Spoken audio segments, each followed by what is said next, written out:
Bonjour à toutes et à tous, merci de nous retrouver sur cette nouvelle émission Le droit de savoir, un rendez-vous régulier et pédagogique maintenant que depuis plusieurs mois, voire quelques années.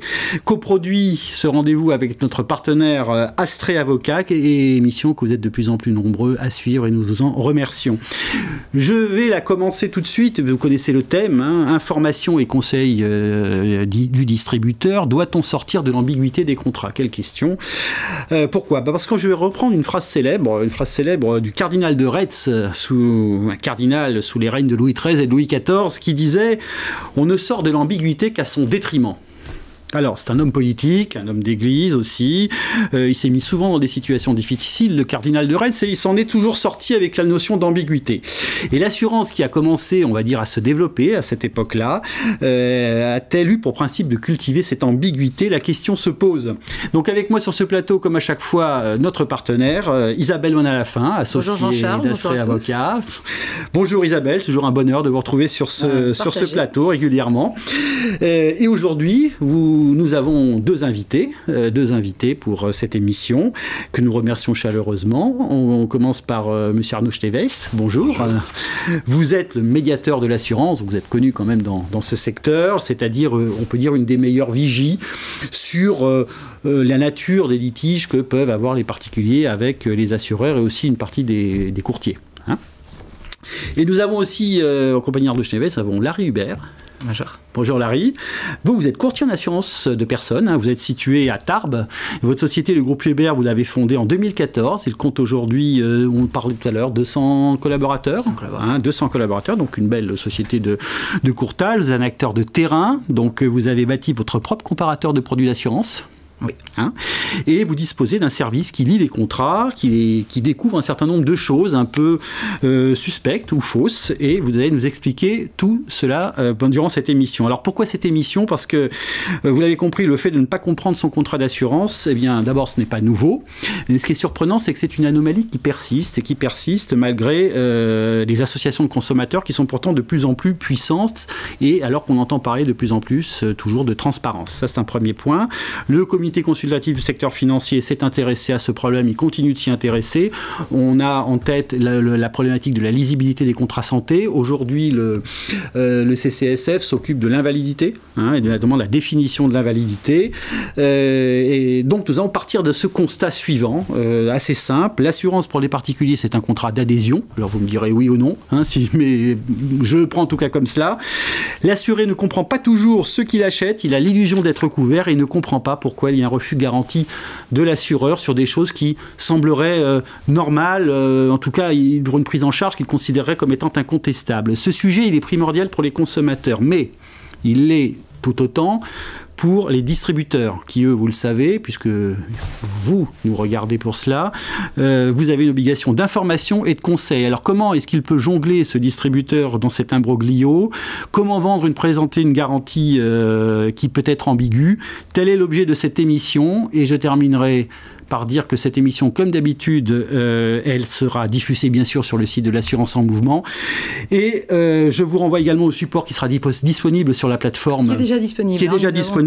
Sur la plateforme. Merci Isabelle, mon assistant réglementaire. Donc tout cela fait l'objet d'un module de e-learning. Sur la façon de construire son devoir de conseil et comment doit-on justement construire le devoir de conseil. Comment doit-on construire le devoir de conseil? Alors, on va commencer toujours par une petite séquence pédagogique, Isabelle. Eh bien oui, c'est quand même l'objet de l'émission. C'est l'objet de l'émission. On n'est pas là pour rigoler. Est-ce que vous... Rappelez-nous d'abord ces règles légales en matière de devoir et de conseil par rapport justement à... Voilà Jean-Charles, parce qu'effectivement, la situation paradoxale de l'ambiguïté des contrats, effectivement, elle s'inscrit également dans une inflation de plus en plus importante des obligations qui pèsent sur les distributeurs, à qui, en fait, la législation depuis 15 ans a imposé une obligation légale d'information et de conseil. Donc c'est ça aussi l'enjeu de cette émission, c'est d'essayer finalement de rassembler des choses un petit peu difficilement conciliables entre des contrats qui sont de plus en plus complexes et ambigus et des obligations légales qui sont de plus en plus importantes, sanctionnées, contrôlées et qui pèsent en l'état actuel quand même essentiellement sur les distributeurs. Alors justement, quelles sont ces obligations? Alors je vais tout de suite dire une chose, bien que le médiateur de l'assurance soit ici présent, évidemment, parle principalement des consommateurs, encore que la médiation de l'assurance, il nous l'a été indiqué la dernière fois, elle s'est ouverte aux entreprises et aux pros, donc elle adresse aussi des questions liées aux pros.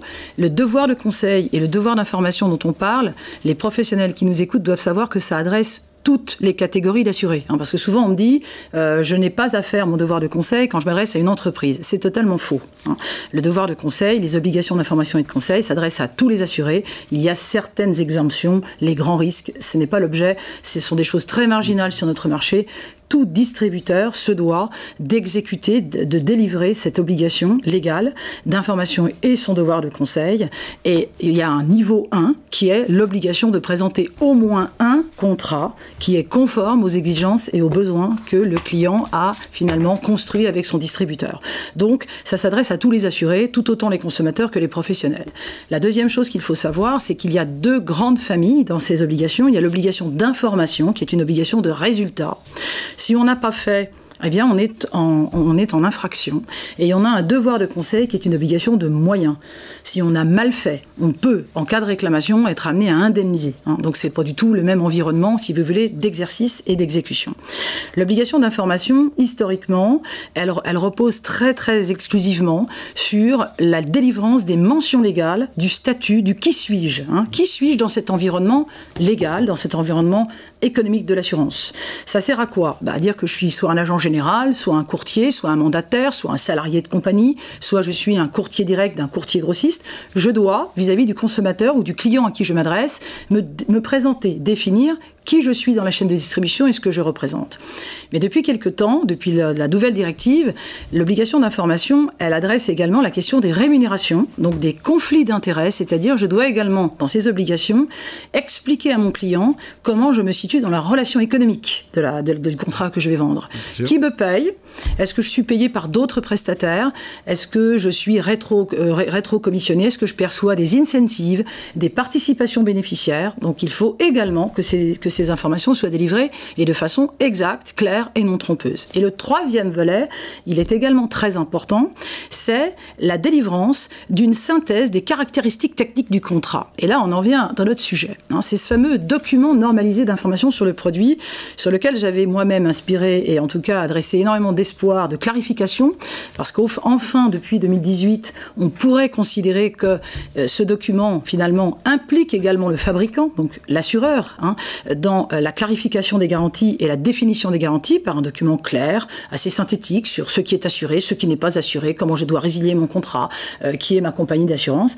Et en réalité, c'est un flop total, puisque ces IPID ont été relativement bâclés, mais que surtout, les distributeurs n'ont pas encore adopté la remise systématique de ce document. Or, c'est obligatoire, il doit être remis avant la conclusion du contrat de façon obligatoire à l'assuré. Et la deuxième chose, c'est que les compagnies d'assurance ont assez rapidement adopté une technique qui consiste à dire que ça n'est pas un engagement contractuel, mais enfin c'est une obligation légale, donc je vois pas le rapport. Et la deuxième chose, c'est que précisément ce document avait pour objectif de définir les garanties essentielles et les exclusions essentielles du contrat et de permettre à l'ensemble des consommateurs et des entreprises de comparer les produits. Et ce qui aurait permis aux distributeurs de pouvoir entrer dans la deuxième phase de son analyse, qui est le devoir de conseil. Donc c'est ça un petit peu ce que je souhaiterais transmettre aux distributeurs qui nous écoutent. Faites attention aux IPID. Les IPID, finalement, appropriez-vous ces IPID. Challengez les compagnies d'assurance qui les rédigent, ou lorsque vous êtes co-concepteur avec la compagnie, investissez-vous dans la rédaction de ce document qui est une source de clarification et une source de dialogue avec la compagnie qui vous permettra de mieux adresser ensuite la seconde partie qui est le devoir de conseil. Alors le devoir de conseil, il est réglementé. Il n'y a pas d'histoire de sexe des anges, il suffit de respecter le texte. Je dois, par écrit, recueillir les exigences et les besoins de mon client. Je dois analyser, connaître mon client, savoir ce qu'il veut.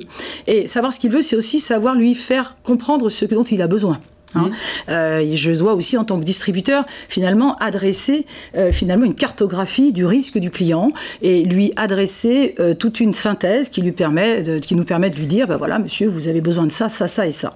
Je dois, dans un second temps, représenter les caractéristiques techniques du produit. Donc, grâce à mon IPID, je vais pouvoir présenter une solution qui va me permettre de lui montrer qu'il est en adéquation, ce produit, avec ses besoins. Et nouveauté 2018, je dois réaliser un test de cohérence, un test d'adéquation. Alors la CPR souhaite que nous disions adéquation pour l'assurance vie et cohérence pour l'assurance de dommages. Donc je dois formaliser par écrit un test de cohérence en dommages et un test d'adéquation d'assurance vie. Ça veut dire quoi? Comparer les exigences et les besoins que j'ai formalisés avec les garanties et les exclusions. L'idée n'est pas d'être en adéquation totale ou en cohérence totale. L'idée est d'attirer l'attention du consommateur sur ce qu'il y a, sur ce qu'il n'y a pas, et les raisons pour lesquelles il n'y a pas, et de lui faire prendre un choix éclairé sur le niveau de la garantie. Ces informations doivent être délivrées par écrit. Ça, c'est aussi un nœud crucial dans notre analyse des conformités de l'ensemble des distributeurs. Les distributeurs ne le font pas. C'est un document autonome. Il est précontractuel. Il doit être remis avant la conclusion du contrat. Donc ce n'est pas le bulletin de souscription, ce n'est pas les conditions générales, ce n'est pas la documentation contractuelle. C'est un document qui est rédigé par le distributeur et qui doit être remis au client de façon, alors principalement sous format papier. Le format sur support durable, ce n'est que si le client l'accepte et que si le canal de distribution s'y prête. Donc ça, c'est très important aussi. J'ai encore eu la question aujourd'hui sur la plateforme. Est-ce que je peux m'exonérer du papier? Non, je n'ai pas le droit. La directive a reculé de ce point de vue-là. On l'avait déjà vu dans une précédente émission, compte tenu de la déficience des systèmes d'information et du manque de qualité de ces systèmes. C'est d'abord le papier et le support durable si le client l'accepte. Voilà les observations. Donc j'attire vraiment l'attention des distributeurs sur ces choses parce que aujourd'hui encore, sur notre baromètre, le devoir de conseil reste la bête noire des distributeurs. Le taux de conformité est encore inférieur à la moyenne, plus particulièrement sur les produits difficiles comme sont les produits d'assurance de dommages aux biens, de responsabilité civile professionnelle, mais aussi les produits d'assurance de personnes dont on va parler aujourd'hui puisque nos intervenants sont quand même très impliqués dans l'assurance de personnes. Nos distributeurs n'ont pas suffisamment encore compris et étudié leurs contrats. Alors justement, nous avons un distributeur sur ce plateau, Larry. Comment vous vous y retrouvez dans toutes ces obligations? Est-ce que c'est difficile, impossible? Vous qui, je disais tout à l'heure, vous êtes de Tarbes, comment vous y retrouvez finalement? Vous êtes un rugbyman, comment vous y retrouvez dans cette mêlée? On va dire que c'est difficile mais pas impossible. Voilà, il faut avoir une bonne lecture, une grosse compréhension de ces contrats. Je pense aussi qu'il y a quelque chose du coup qui va s'éliminer, c'est le fait d'avoir beaucoup de partenaires. Je pense qu'il faut réduire aussi son nombre de partenaires parce qu'on ne peut pas avoir des contrats à l'infini et traiter des fiches de conseil parce que c'est compliqué. Il faut rentrer dans le détail des contrats, dans le détail des conditions générales de chacun de ces contrats, sachant que chaque compagnie ou chaque grossiste a plusieurs contrats et donc c'est vrai que c'est pas forcément simple. Donc je pense que réduire le nombre de contrats, c'est une première chose, et le nombre de compagnies partenaires. Voilà, la deuxième chose, c'est que pour être en confiance, il faut bien connaître ses produits, et pour ça, nous, on a mis quelqu'un en interne qui du coup analyse à chaque fois qu'un produit rentre ou qu'une nouvelle compagnie rentre, il analyse l'ensemble des produits et l'ensemble des conditions générales pour présenter, avec l'aide de la compagnie, un petit laïus sur qu'est-ce qui est bien, qu'est-ce qui est pas bien, qu'est-ce qui est exclu, qu'est-ce qui est pas exclu, et pour pas faire d'erreur. Parce que c'est vrai que quand on jongle d'un produit à un autre pour un conseiller, c'est pas facile. Des fois, il y a la chambre particulière sur l'un, pas l'autre. Il y en a un, il apprend 30 jours en psychiatrie, l'autre pas du tout. Voilà, donc ça, il faut bien maîtriser les produits. Et c'est pour ça que la formation des télévendeurs, pour nous, elle est essentielle. On parle de 15 heures. Nous, on est plus aux alentours des 150-200 heures par conseiller. Parce qu'en fait, on a du e-learning, nous, à l'intérieur de la plateforme. Et ça en fait partie. À chaque fois que des produits rentrent, on leur fait une petite formation, ils ont un QCM validant et on l'a fait valider avec Astrée pour que chaque personne ait un badge de ce qu'il a passé comme formation. Ça permet déjà d'aller beaucoup plus loin dans la qualité des affaires et dans la cohérence. D'accord. Et donc effectivement, un aspect formation, et on y reviendra, on y revient toujours finalement dans ce type d'émission. Arnaud Steves, vous, quand je disais vous êtes une vigie, donc vous voyez arriver les plaintes, vous voyez arriver les malheurs, des uns petits, plutôt un grand. Comment vous abordez ces questions du devoir de conseil, les obligations dans l'étude de vos dossiers qui vous sont soumis à la médiation? Alors on a 20 000 saisines par an, qui viennent avant tout des particuliers consommateurs, puisqu'ils représentent 96% de ces saisines, 4% c'est les PME, les commerçants, les professions libérales. Et on donne raison dans 31% des cas en 2021 à l'assuré. Et donc dans 69% des cas, on a confirmé la position de l'assureur. Et donc on essaye de le faire avec pédagogie, peut-être avec parfois une empathie qui n'a pas été présente spontanément. Les questions de devoir de conseil, elles viennent souvent dans les relations avec les courtiers, avec les intermédiaires, plus qu'avec les assureurs. Et en fait, les courtiers ne représentent que 3% du total de nos 20 000 saisines, parce que en fait, les gens veulent être indemnisés de leur sinistre. Donc, c'est rare qu'ils invoquent le devoir de conseil. Ils peuvent le faire en assurance vie, souvent, pour dire si j'avais su, j'aurais pas souscrit des unités de compte. Bon, voilà, la bourse a baissé, j'étais mal conseillé. Quand on leur dit que la garantie n'a pas été souscrite, alors voilà, c'est toujours le même problème. Certains pensent que, essaient de souscrire le moins cher possible. Voilà, au moment de la souscription du contrat, on veut souscrire le moins cher possible, et puis au moment du sinistre, évidemment, on voudrait la meilleure couverture possible. Et donc c'est là que le devoir de conseil est vraiment très important, et peut-être notamment pour les ménages modestes, pour lesquels c'est très important que, effectivement, la garantie auto fonctionne pour qu'ils puissent utiliser la voiture, que le dégât des eaux soit indemnisé. Un ménage aisé va puiser dans son épargne. Alors qu'un ménage modeste, il a besoin d'une bonne couverture. Bien entendu. Alors, cette émission est consacrée à l'ambiguïté des contrats. On la voit, problématique au niveau des distributeurs, des clients qui ont du mal à comprendre. De quoi parle-t-on vous, est-ce qu'on peut avoir des choses un peu concrètes ?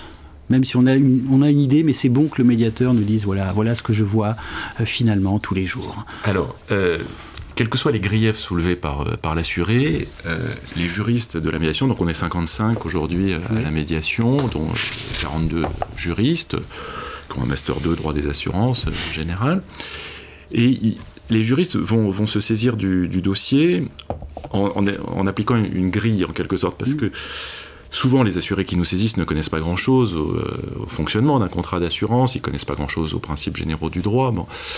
Et donc, nous, on va regarder des sujets auxquels ils n'ont pas forcément pensé. Est-ce que le doute, vous savez, le doute doit profiter à l'assuré, est-ce qu'il y a place au doute, est-ce qu'il y a contradiction entre ce que disent les conditions particulières et les conditions générales, est-ce que les clauses sont suffisamment claires, est-ce qu'il y a place pour une interprétation? Et à ce moment-là, c'est pas seulement parce que le médiateur est sympa, c'est le droit, le code de la consommation nous dit que le doute doit profiter au consommateur, et puis le code civil nous dit qu'en cas de doute sur la clarté d'une cause, il faut aller contre celui qui a tenu la plume, contre celui qui a rédigé le contrat. Bon. Mais souvent, effectivement, notre attention va se concentrer sur les clauses d'exclusion. Il faut qu'elles soient précises. Le code des assurances nous dit qu'il faut qu'elles soient formelles et limitées. Alors, là-dessus, moi j'ai pris un combat qui me paraît quand même de bon sens pour l'image de la profession, qui est que quand la plus haute juridiction du pays, la Cour de cassation, a condamné certaines clauses, a déclaré qu'elles étaient illégales, il faut les faire disparaître des contrats. Et parfois on en trouve encore. Et donc je pense notamment au défaut d'entretien en assurance dommage, si l'assureur dit je n'indemniserai pas ce qui résulte d'un défaut d'entretien de votre habitation, ou de votre auto, ou de votre équipement électroménager. Bon. Ça, depuis plus de 20 ans, la Cour de cassation a dit, c'est flou, parce que chacun d'entre nous, on peut interpréter ce que ça veut dire, quel est le bon entretien de ma maison. Chacun d'entre nous, on a notre opinion. Bon. Donc, soit l'assureur dit clairement, par bon entretien de votre maison, j'entends l'entretien de la cheminée, un contrat d'entretien de la chaudière, faire réviser la toiture tous les 10 ans. Bon, à ce moment-là, je sais à quoi m'en tenir. Mais si ça n'est pas le cas, et en général, ça n'est pas le cas, voilà, c'est susceptible d'interprétation, donc la Cour de cassation dit ça ne marche pas. Donc ces clauses, il faut qu'elles disparaissent des contrats. Je pense que c'est très important pour la bonne image de la profession. Donc il y a le défaut d'entretien, il y a la maison doit être construite selon les règles de l'art. Chacun pensera ce qu'il veut. Je n'indemniserai pas ce qui résulte d'une négligence de votre part. S'il y a eu un dégât des eaux, c'est que quelque part on a été négligent. Bon, je n'indemniserai pas si toutes les précautions nécessaires n'ont pas été prises. Il y a bien une précaution nécessaire qui n'aura pas été prise. Bon, voilà. Et en assurance de personnes, les troubles psychiques et les autres mal de dos qui ont été condamnés par la Cour de cassation. Alors c'est d'autant plus important que la Cour de cassation a durci sa jurisprudence en juin 2021 pour dire désormais s'il y a deux mots flous dans une clause d'exclusion de 5 lignes, toute la clause tombe, les 5 lignes tombent. Donc c'est très important. Un arrêt très important qui a été largement commenté. Donc là, c'est des clauses, on peut dire, je l'avais dit, illégales. Ce sont des clauses explicitement condamnées par la Cour de cassation, et donc il faut qu'elles disparaissent des contrats. Donc on le dit à nos amis assureurs, il faut que ça disparaisse des contrats. Voilà. Ça, c'est un premier point. Alors, mais nos amis distributeurs doivent le savoir. Et nos amis distributeurs, effectivement, doivent le savoir. C'est ça l'objet de cette émission. Alors après, bon, on pourrait Donc il y a cette grille d'analyse, je ne vais pas être exhaustif, mais les conditions particulières, c'est quand même mieux qu'elles soient signées. Le renvoi aux conditions générales, il faut qu'il soit précis. C'est pas le contrat d'habitation, on va dire, de la Massif. Non, c'est le contrat BZ03 de juillet 2021 de la Massif. Il faut qu'on puisse précisément identifier le document, parce que la Cour de cassation, là aussi, dit sinon je vois qu'il y a un contrat, je vois qu'il y a des primes qui sont payées, mais puisque je ne connais pas précisément le contrat, quelle est sa version, on ne peut opposer aucune limitation. On ne peut pas opposer les plafonds, les exclusions, les franchises, etc. Donc ça peut avoir des conséquences considérables pour l'assureur. Donc il faut vraiment faire signer les conditions particulières, un renvoi précis aux conditions générales. Et puis, quand on interroge sur la description du risque, ça c'est un très grand classique de la médiation, si l'assureur dit « vous m'avez fait une fausse déclaration », notamment au moment de la souscription, encore faut-il que les questions posées aient été précises, parce que sinon l'assureur ne peut pas dire « vous m'avez menti ». Donc souvent l'assureur va dire « vous m'avez menti sur la taille de l'habitation, elle a 8 pièces, vous m'aviez dit qu'elle n'en avait que 6, vous m'avez menti sur votre état de santé dans le cadre d'un questionnaire médical assurance emprunteur ». Bon. Pour pouvoir affirmer cela, il faut que l'assureur puisse montrer qu'il a posé des questions précises et qu'il a dit comment il faut compter les différentes pièces de la maison, est-ce que le sous-sol il faut le compter ou pas, etc. Il ne peut pas ensuite dire finalement vous avez un magnifique sous-sol, il compte pour 2 pièces, si dans le contrat il était marqué que le sous-sol il ne fallait pas le compter. Voilà. Donc ça c'est le quotidien de la médiation. Et puis après, on voit que il y a des problèmes de vocabulaire, c'est-à-dire que les gens souvent ne comprennent pas ce que signifie le contrat. Le langage de l'assurance. Ne comprennent pas le langage de l'assurance, et parfois le langage, et parfois à juste titre. C'est-à-dire que quand le langage de l'assurance s'éloigne du langage de la vie courante. Donc, si vous voulez, on peut donner quelques exemples. On est là pour ça. Il y a un cas classique qui est invalidité. Vous pouvez être reconnu invalide par la sécurité sociale, ne pas l'être par le contrat d'assurance. On peut être, mettons, invalide de catégorie 2 au sens de la sécurité sociale, on est en mauvais état, mais souvent, on peut encore avoir des emplois sédentaires, et souvent, le contrat d'assurance ne va prendre que la catégorie la plus extrême, qui correspond à la catégorie 3 de la sécurité sociale, celle où vous avez besoin de l'assistance d'une tierce personne pour les actes de la vie quotidienne. Donc, il y a beaucoup de gens qui, de bonne foi, nous saisissent en disant « je ne comprends pas, je suis reconnu invalide par la sécurité sociale et l'assureur me dit que je ne suis pas invalide ». Oui, c'est le même mot, mais ce n'est pas la même définition. Bon, un petit peu compliqué à comprendre. Alors, je coupe juste, oui. C'est là que le CCSF est intervenu récemment dans une communication en disant qu'il fallait justement informer que ce n'était pas la définition d'invalidité dans le contrat d'assurance. Les professionnels se sont engagés, à dire que ce n'est pas la même que forcément pour la sécurité sociale. Circulariser une information alors qu'il... Non, mais bien sûr, vous avez raison. Alors après, ce qui m'ennuie et sur lequel j'attire l'attention de plus en plus des assureurs, c'est les définitions très restrictives. Prenons accident et fraction. Un contrat à prévoyance va dire vous êtes couvert en cas d'accident. Bon. Et la personne, voilà, alors, concrètement, si on tombe de l'échelle, on est en train de tailler ses rosiers, je ne sais pas, on tombe de l'échelle. C'est un accident ou c'est pas un accident? Voilà. Je ne sais pas si vous souhaitez répondre. Mais, ça dépend. Dans la plupart des cas, ça ne va pas être un accident parce que il y a la liberté contractuelle et donc la définition de l'accident peut varier d'un assureur à l'autre, d'un contrat à l'autre. Mais souvent, on va avoir vraiment une inflation d'adjectifs pour dire qu'un accident, ça doit être quelque chose qui est soudain, qui est imprévisible, qui est non souhaité par l'assuré, qui résulte d'une cause extérieure et parfois directement et exclusivement d'une cause extérieure. Et j'ai vu récemment... Avec brutalité. Brutal, voilà. Alors, si ce n'est pas tout ça à la fois, si vous ne cochez pas toutes ces cases, c'est soudain, c'est imprévisible, c'est non souhaité, ça résulte d'une cause extérieure, c'est brutal, ce n'est pas un accident. Donc si vous êtes tombé de l'échelle et que personne vous a poussé, et qu'il n'y a pas eu de coup de vent, etc. Il ne fallait pas monter dessus. Et d'ailleurs, chacun de ces termes, on peut les discuter. Est-ce que ce qui vous est arrivé est soudain? Est-ce que c'était si imprévisible que ça? Est-ce que vous n'y avez pas un peu contribué? Est-ce qu'il y a une cause extérieure? Est-ce que quelque chose s'est produit? Un chat a surgi qui vous a fait tomber? Bien sûr. Voilà. Donc chacun de ces termes, on peut les discuter. Et là, on arrive à des définitions terriblement restrictives, et où parfois, donc les gens ne sont pas couverts, ils sont couverts ni en maladie, ni en accident. Bon. Contrairement à ce qu'ils avaient pu penser. Alors, on peut dire, il fallait lire votre contrat. Et puis vous avez signé. De fait, les gens ne lisent pas leur contrat. Là, il faut responsabiliser les gens. Mais voilà. Enfin, même en le lisant là... c'est très difficile à suivre. Vous avez quand même, on parle d'ambiguïté dans cette émission, donc c'est très difficile de comprendre dans quel cas on va être couvert.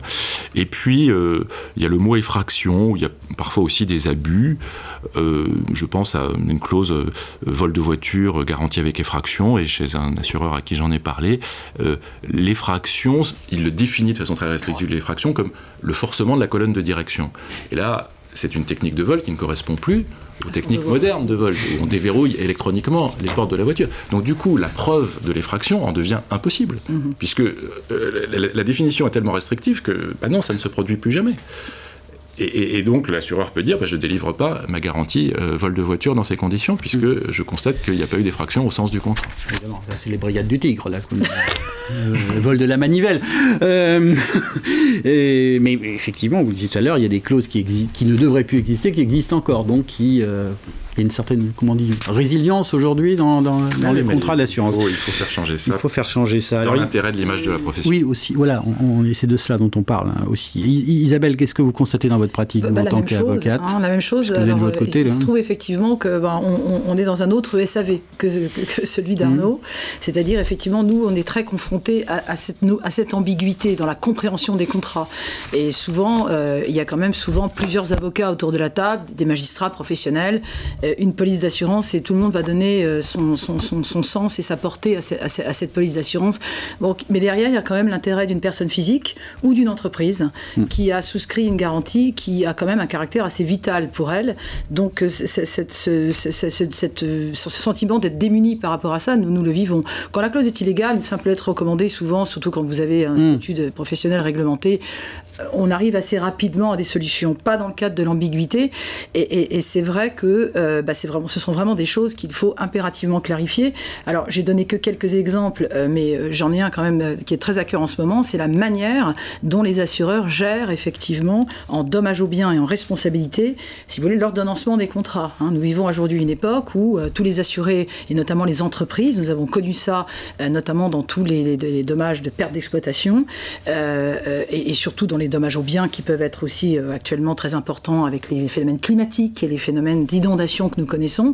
Eh bien, aujourd'hui, la pratique de l'assurance, c'est d'abord de chercher la responsabilité avant de préfinancer l'assurance de dommages. Donc, en fait, beaucoup d'entreprises achètent assez cher des garanties dommages, alors qu'en fait, elles ne servent qu'à payer les avocats pour faire, en fait, les recours contre les responsables, parce que la compagnie d'assurance fait tout à fait le calcul qu'effectivement, personne n'y comprend rien, et qu'elle préfère sécuriser son recours, c'est-à-dire s'assurer que la somme qu'elle va payer à la victime correspond très exactement à ce qu'elle pourra donner à son assuré. Puis si entre-temps, elle peut d'ailleurs le faire passer du statut de victime au statut de responsable, c'est encore mieux.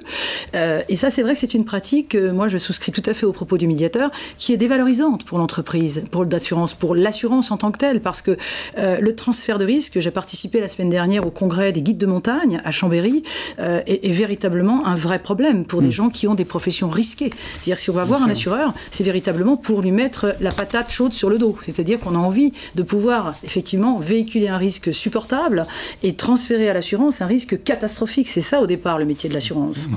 Et aujourd'hui, eh bien, dans les contrats d'assurance de dommages aux biens, il n'y a pas de clause qui clarifie le mécanisme de ce contrat. Donc il y a de la jurisprudence très incertaine, des magistrats professionnels qu'on balade à souhait, faut dire ce qui est, et à leur décharge, c'est très compliqué pour eux, ils ne sont pas forcément toujours formés. Donc oui, je partage ce souhait que les distributeurs, car j'ai un ADM distributeur, mais je pense qu'ils ont leur rôle à jouer, il faut aussi qu'ils fassent le choix de contrats dont ils vont tester quelque part la robustesse dans le cadre des sinistres. Il n'y a pas que le devoir de conseil sur l'expression des garanties, il y a aussi la robustesse du contrat dans l'exécution des engagements de l'assureur en cas de sinistre. Larry, ça vous fait pas froid dans le dos, ça, tout ce qui est dit là-dessus? On ne peut pas avoir, déjà, moi, sur ces clauses illégales, peut-être tout simplement, une liste de clauses illégales? Le médiateur l'a mis dans son rapport, je crois. Le médiateur l'a mis dans son rapport. Il faut toujours le lire, le rapport du médiateur. Non, mais j'ai interpellé la profession et bon, je crois que de grands acteurs ont décidé de prendre les choses en main et de bouger. Puis j'espère qu'à partir du moment où quelques grands acteurs bougeront, il y aura un effet d'entraînement. Mais effectivement, il est choquant que des clauses explicitement condamnées de longue date, comme le défaut d'entretien, persistent encore dans les contrats. Donc moi, ce que je dis, c'est premièrement, il faut arrêter de les opposer dès maintenant à la clientèle, et puis deuxièmement, au plus vite, les faire disparaître des contrats. Parce que sinon, ça donne une image terrible du métier, où au fond, celui qui accepte la réponse de son assureur serait un idiot, et celui qui proteste aurait raison. Enfin, quelle image ça donne? Donc vraiment, voilà, il faut être impeccable. La Cour de cassation interprète la loi, elle dit ce qu'il faut penser, les clauses d'exclusion doivent être précises, la Cour de cassation dit cette clause d'exclusion ne répond pas à la loi. Voilà, il faut s'y conformer et le faire voilà, sans discuter avec célérité. Voilà, j'espère qu'on va y arriver. Larry, comment faites-vous? Question toute bête, comme ça, maintenant, comment faites-vous pour... Il y a des clauses illégales, bon, et il faut que vous puissiez les détecter. Et puis il y a des clauses ambiguës, brutales, sous accident, brutal, soudain, tout ce qu'on veut. Nous, on a mis une personne qui est chargée de lire toutes les conditions générales pour nous remonter celles qui nous paraissent pas logiques ou qu'on ne comprend pas. Et ensuite, force à nous d'aller trouver chez les compagnies d'assurance, chez les courtiers grossistes ou chez les mutuelles, les informations. Et c'est là où c'est le plus difficile, c'est de trouver quelqu'un dans la compagnie de compétent pour nous répondre clairement. Et ça, c'est souvent le plus complexe dans une compagnie, ou même un courtier grossiste ou même une mutuelle, c'est d'avoir le bon interlocuteur. Alors nous, on a la chance d'avoir quand même des portefeuilles conséquents, donc on a des interlocuteurs en direct, mais c'est vrai que pour un plus petit courtier, ça doit être pas facile quand il doit demander est-ce que ça c'est pris, est-ce que ça c'est pas pris. Surtout que des fois, nous, il est déjà arrivé que notre directrice de la conformité, elle appelle la même entité, hein, et qu'à chaque fois qu'elle appelle, on lui donne une réponse différente. Et donc c'est vrai que là, se pose la question de qui a tort, qui a raison. Et donc c'est pour ça qu'après on passe sur des cabinets qui nous expliquent vraiment est-ce que c'est légal, pas légal, est-ce qu'on a le droit de le vendre. Et après, on travaille avec les gros acteurs du marché. Donc souvent ils ont quand même ils ont déjà fait ce premier travail normalement en amont. Mais voilà, on essaye de limiter nos conventions pour pouvoir les lire sereinement et être serein dans ce qu'on vend. Parce qu'on peut vite se retrouver otage de ces contrats, de ces conventions. Ouais, forcément. Quand, on est otage. Ce n'est pas votre... Enfin, a priori, vous dites, c'est pas a priori. La réalité, c'est que vous avez fait appel à un conseil que nous avons ici sur ce plateau. Mais peu importe, ce pourrait être d'autres. Mais il y a ceux qui ne le font pas, qui n'ont pas les moyens de le faire, qui n'ont pas le temps de le faire. Vous avez peut-être des confrères qui sont dans cette... Moi, je suis assez stupéfait de ce que vous dites. Voilà, on peut avoir des réponses différentes. Ah oui, on peut avoir des réponses différentes sur des conditions générales où on pose une question très claire sur voilà, il y a une chambre particulière, la cliente c'était est-ce qu'elle a un délai de carence, et vous allez avoir 3 réponses différentes de 3 personnes différentes. Parce que la clause n'est pas claire. Exactement, parce que du coup c'est pas assez clair et donc c'est pas assez précis, et donc après ça remonte au service juridique de la compagnie ou du grossiste ou de la mutuelle, et après il nous faut une réponse écrite quoi, du coup. Mais que fait-on souvent quand il n'y a pas forcément de réponse d'une compagnie? On laisse... Donc vous traînez cette ambiguïté finalement, ce risque. On porte ce risque. Vous portez ce risque. Soit on fait un choix, mais c'est le distributeur qui l'assumera. Et je trouve un peu, entre guillemets, là pour le coup, injuste que ce soit le distributeur qui porte la responsabilité d'un contrat dont il n'est pas le concepteur. 95% des distributeurs qui nous écoutent n'ont pas de statut de co-concepteur. Ils distribuent des produits de marché. Hein. D'autres, des courtiers grossistes, les grands courtiers, co-conçoivent leurs produits avec les compagnies d'assurance. C'est-à-dire qu'ils en sont les rédacteurs. Alors c'est vrai que quand vous êtes co-rédacteur d'un contrat, vous êtes tout autant impliqué que la compagnie d'assurance et responsable donc de la lisibilité. Mais nous avons l'habitude justement d'assister beaucoup de courtiers dans la rédaction de clauses, et ce travail, ce qu'on appelle chez nous de cohérence contractuelle, c'est-à-dire vérifier que ce qu'on a mis dans l'intercalaire ne va pas être contradictoire avec les conditions générales, sont des travaux quand même relativement complexes. Et puis, comme vous le soulignez tout à l'heure, la problématique, c'est qu'il n'existe pas véritablement de structure, ou en tout cas de groupe de travail ad hoc sur ces sujets. Et au fond, au dernier moment, les compagnies peuvent rajouter des nouvelles conditions générales, des conditions spéciales qui viennent s'intercaler.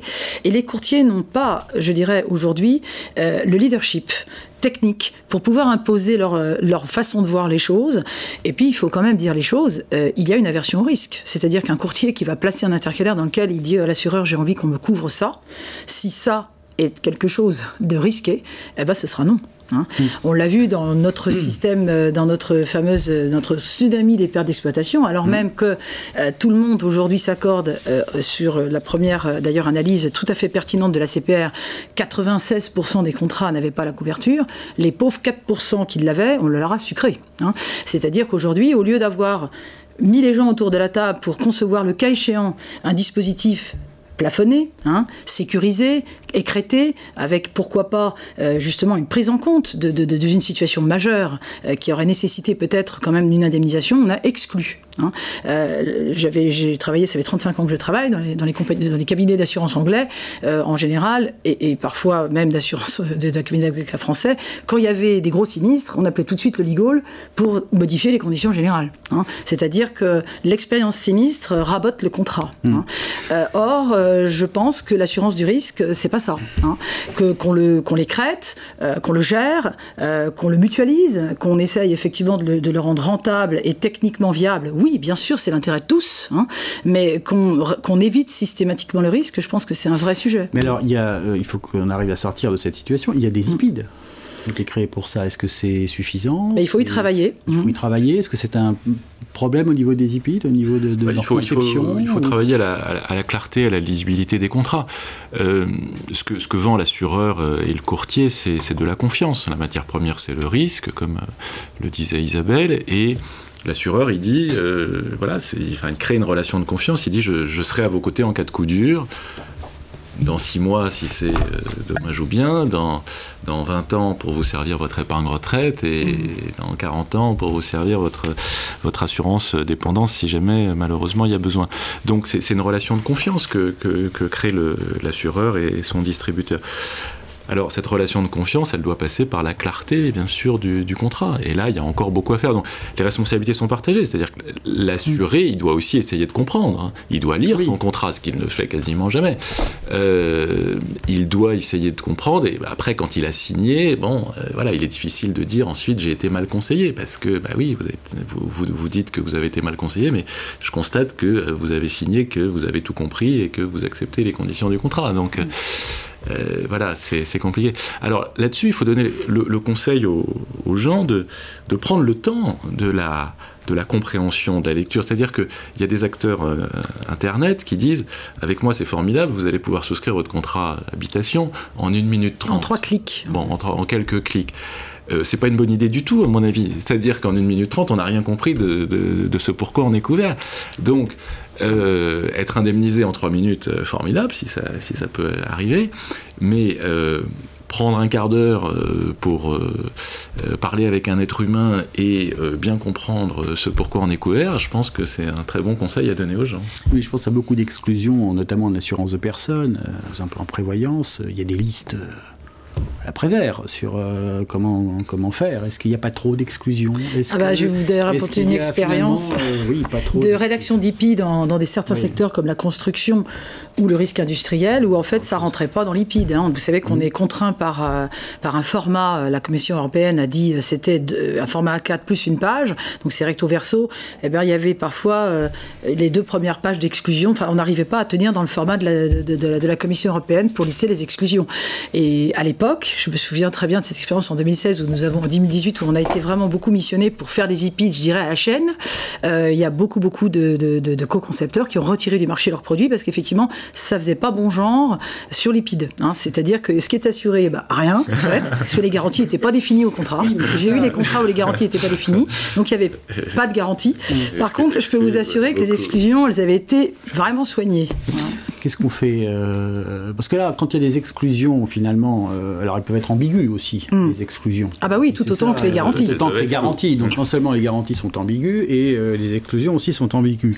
Alors, Cardinal de Retz disait, oui, mais justement, on ne sort de l'ambiguïté qu'à son détriment. Alors, doit-on dire que si les assureurs sortaient de l'ambiguïté, ce serait à leur détriment ou au détriment des consommateurs? Qu'est-ce qu'on peut faire par rapport à ça?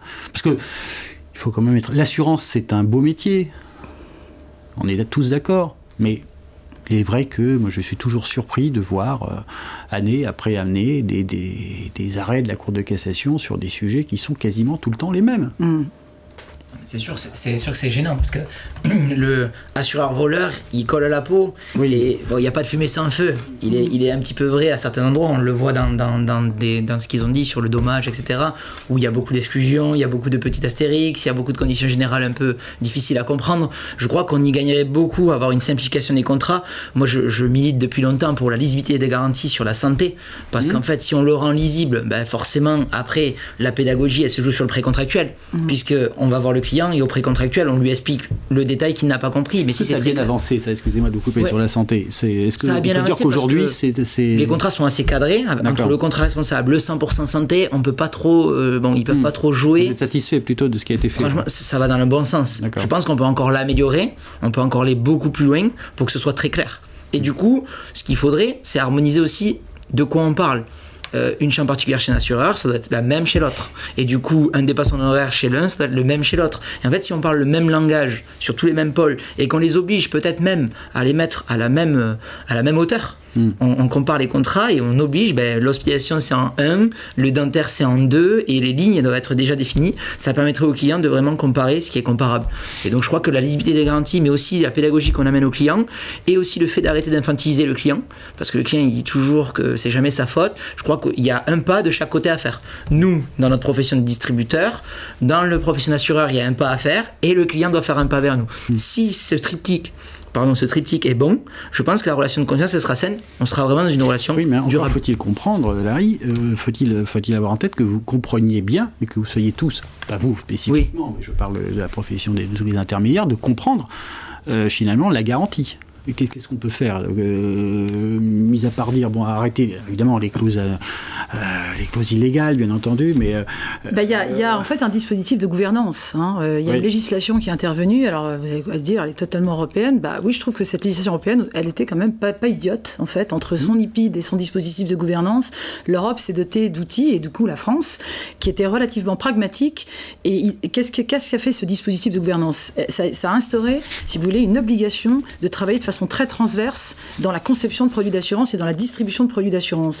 Et je pense que le dispositif de gouvernance, je vous rappelle, qui doit procéder à tout un processus de validation d'un produit et de test, de robustesse d'un produit, d'une mise sur le marché et d'un contrôle de distribution, devrait, à mon sens, adresser la question de la rédaction. Et c'est vrai, comme le disait Larry, nous voyons aussi, nous, les mêmes choses dans notre société d'avocats. Il est assez rare de trouver des interlocuteurs techniquement compétents pour pouvoir se mettre d'accord sur la rédaction de conditions générales quand on est évidemment du côté des courtiers qui rédigent des intercalaires. Donc je pense que le dispositif de gouvernance est déjà un axe d'amélioration qui pourrait, dans les fiches de produits, adresser cette question de on va relire ensemble, on va voir si c'est cohérent, on va éviter évidemment d'écrire des choses illégales, on va essayer de clarifier notre propos, d'harmoniser le vocabulaire. Ça, la question du vocabulaire est une question très importante. On ne met jamais les mêmes mots. On peut dire des tas de choses sur par exemple la carence client aussi, dans le dommage. Parce que c'est quoi une carence client? Ça veut rien dire en fait. C'est quelque chose de très flou. Mais de l'autre côté, il faut aussi effectivement accepter de sortir de cette ambiguïté. C'est-à-dire, beaucoup de gens vous disent, je préfère l'écrire comme ça je pourrais m'en sortir. Oui, mais c'est finalement. Le principe. On sait tous le faire. Surtout, voilà. Alors, quand on écrit, on sait parfaitement qu'on peut. La deuxième solution qui est envisageable. La française est magnifique pour ça. La deuxième solution qui est envisageable, c'est aussi une solution de contrôle. Oui. Alors, évidemment, on est des vieilles branches de l'assurance, en tout cas moi. Quand j'ai commencé, penser à la même chose. Voilà. Mais, il me souvient il y a 30 d'un contrôle au préalable, non? C'est ça. Pour l'assurance vie, quand j'ai commencé, on soumettait à la CAM la validation de son contrat d'assurance avant mise sur le marché. Alors je me souviens qu'en Angleterre, par contre, c'est toujours le cas. Tous les market slips sont visés par le FCA. Je travaille ici beaucoup à Malte. On critique beaucoup ces places qui sont soi-disant. C'est très important, Isabelle, ce que vous dites là, parce que finalement. Les autorités maltaises exigent que tous les contrats d'assurance, y compris les contrats affinitaires, leur soient soumis avant validation. Au Royaume-Uni, à Malte, on n'est pas forcément dans des gouvernements bolcheviques. Non, on est dans la zone européenne. On est plutôt dans la zone européenne et des mondes un peu très libéraux. Très libéraux. Donc, mais on est dans des cultures très contractuelles. On a quand même une culture de je fais d'abord une validation préalable. Oui, c'est une culture très contractuelle, Jean-Charles, dans ces pays-là. C'est-à-dire qu'on a le respect des co-contractants. Et donc, les autorités, au-delà de la problématique de conformité, il faut respecter les textes, etc., ont un regard sur les garanties. Le HTVS sort de l'ambiguïté à son détriment, pas Non, moi je crois que l'intérêt de la profession de l'assurance... Je vous laisse la conclusion. Merci. L'intérêt de la profession de l'assurance, c'est de sortir de l'ambiguïté. C'est-à-dire il faut que les contrats soient clairs pour que la relation de confiance soit bel et bien là. Donc on est dans un moment de rupture potentiellement, on en parle depuis longtemps, rupture technologique, la concurrence est intense. Moi je crois que ceux qui gagneront parmi les acteurs assurantiels et courtiers seront ceux qui sauront approfondir la relation client, qui sauront être les champions de la relation client, et notamment par une relation claire, voilà, une relation de confiance, parce que il n'y aura pas de débat sur les garanties, les exclusions seront claires, et au moment du paiement du sinistre, il y aura suffisamment d'empathie pour expliquer les choses. Comme je t'ai dit, nous, dans 70% des cas, on va aller dans le sens de l'assureur, donc s'il y a protestation de la part de l'assuré, c'est que on lui a mal expliqué d'une façon ou d'une autre pourquoi la garantie ne fonctionnait pas, ou à tort ou à raison, il estime qu'il a été mal conseillé, il devrait être indemnisé, etc. Donc, moi, je suis persuadé que en jouant la carte de la relation client, enfin, c'est cette carte-là qui sera décisive dans un monde de rupture. Ceux qui s'en sortiront seront ceux qui seront les meilleurs dans la relation client. Aussi bien en intermédiaire que en full digital. Tout à fait. C'est pas effectivement parce qu'on souscrit en 3 clics que que les conditions générales finalement sont moins bonnes ou pas, mais on a les mêmes obligations. On a les mêmes obligations, et ce quel que soit le mode. Je vous remercie parce que je pense qu'on a appuyé sur des choses qui sont quand même importantes pour le secteur. Pour son image, je pense qu'on est beaucoup revenu dessus dans cette émission. Je vous invite tous d'abord à lire le rapport annuel du médiateur de l'assurance.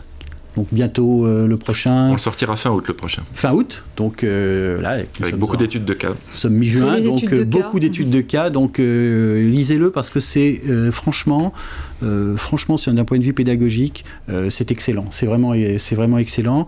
Et on vous remercie aussi parce que lisez aussi les posts que vous faites toutes les semaines, le samedi. Voilà, le samedi, vous sortez sur LinkedIn le samedi. Inscrivez-vous sur la médiation et vous aurez un cas pratique toutes les semaines, le samedi. Et puis vraiment des cas concrets, des vrais cas. Des cas qu'on a vus à la médiation. Avec des vrais gens, des vrais cas, des vrais risques et des vrais sinistres. Arnaud Schneewes, merci beaucoup. Merci à vous. Merci de votre venue. Larry Hubert, merci d'être venu de Tarbes. Vous allez repartir dans votre sud. Oui. Isabelle Monin-Lafin, merci encore pour cette émission qui était très agréable et sur lesquelles, donc, je répète que vous avez effectivement des modules d'e-learning pour ceux qui veulent à vos modules d'e-learning. Organiser leur devoir de conseil. Et nous nous donnons rendez-vous dans une prochaine émission. Bel été et au mois de septembre. Tout à fait. Bel été à tous. Merci de votre attention et à très bientôt.